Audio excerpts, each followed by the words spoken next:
Hi friends, അപ്പോൾ ഇതാണ് ആറ്റുതകര, മലന്തകര, ആനത്തകര എന്നൊക്കെ അറിയപ്പെടുന്ന ചെടി. ഇതിന് ഒത്തിരി ഗുണങ്ങളുണ്ട് കേട്ടോ. അപ്പോൾ അതെന്തൊക്കെയാണ് നമുക്ക് നോക്കാം. ഇത് തേൾവിഷത്തിന് ഉപയോഗിക്കുന്നുണ്ട് കേട്ടോ. തേളൊക്കെ കടിച്ചു കഴിഞ്ഞാൽ ഇതിൻ്റെ ഇലയും പുറ്റുമണ്ണും കൂടെ അരച്ച് തേക്കും കേട്ടോ ചെയ്യുന്നത്.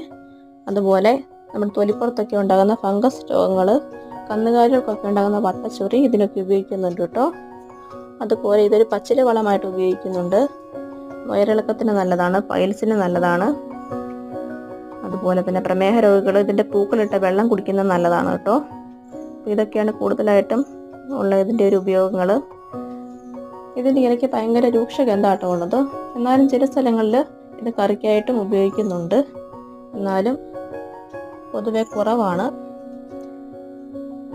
ഇതിൽ ഒരു മഞ്ഞ പൂക്കളാട്ടോ ഉണ്ടാകുന്നത്. ഇതുപോലത്തെ മഞ്ഞ പൂക്കളാണ് ഇതിലുണ്ടാകുന്നത്.